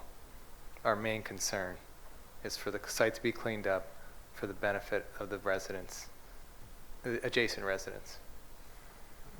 Okay, and that's good, but for as far as DEP is concerned, right, it depends on at what level of cleanup it occurs, and cleanup for residential costs a lot more than a lower level of cleanup, so that does become part of the, it's not, you know, that does become part of the calculation. Nothing discussion. has been proposed to this board if, whether it's that property or any property in the entire township, an owner wants to request a change in zoning, they can submit a petition, a request. It is entirely a discretionary decision. This board and any board of supervisors doesn't even have to respond to it. Okay, thank you.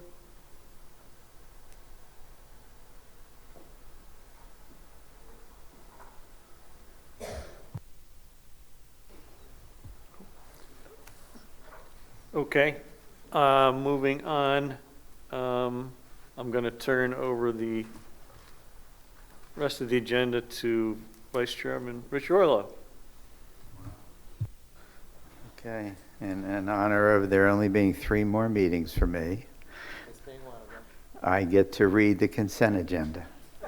Okay. That's, and I'll go with that. Okay, the consent agenda. Approved meeting minutes from September 10th, 2025. I'll read each item, and if there are any questions, please raise them. Do you know what that was all about? The that meeting September? minutes? I don't, but I could read it. It's in Could our you? packet. Okay. Ratify payment of bills in the amount of $972,245.21. The treasurer report, the adoption of revised 2026 minimum municipal obligations, which are contributions that the township is required to make to the police pension fund, fire pension fund, and non-uniform employee fund. And the amounts are $584,562 for police, $365,096 for fire, and $285,528 for non-uniform. Ratify the purchase of 2 Kenwood mobile radios for the new squad engine. The amount is $7,435.28. Ratify the purchase of 2 police vehicles, each for $47,442. Ratify agreement and certification of successor in interest or assign for Spring Ridge and Balderson properties purchase, earlier discussed. Approve the payment of application 4 from Flyway Excavating for the Stream Bank Restoration Project. $236,629, part of our MS4 obligation imposed on this township and every township. Approve the payment application from Beaver Home Improvements for the Gunkel Mill roof replacement, $64,150. Approve the purchase of a trailer-mounted arrow board from Atlas Flasher for $5,399. And approve the purchase of a snow blower attachment from Groff Tractor and Equipment, $12,950. Approve payment of $4,045 to Spike's Trophies for the design, fabrication, and delivery of the dedication plaque for Chuck Barbera at Backton Hill Park. Ratify the purchase of Pierce Squad equipment mounting, $42,369.41. That's for the new fire truck. Let me stop you there. Just, I need a nod from Greg. Is that the upfit for that? Thank you for coming up.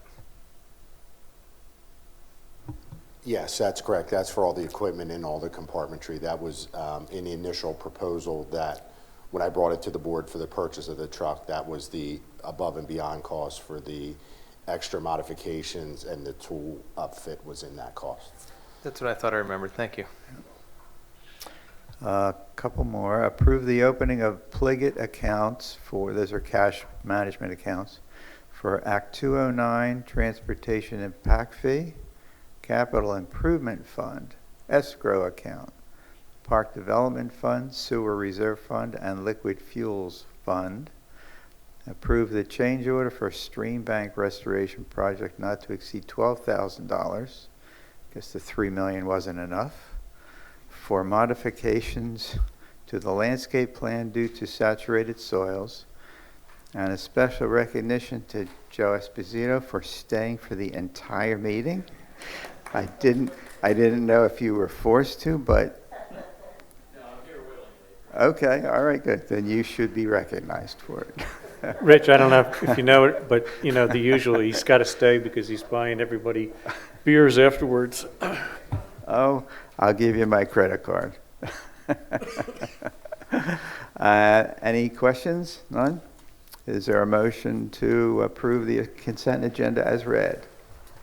I'll make a motion to approve the consent agenda as read by Rich Orlow. I'll second that. All in favor? Aye.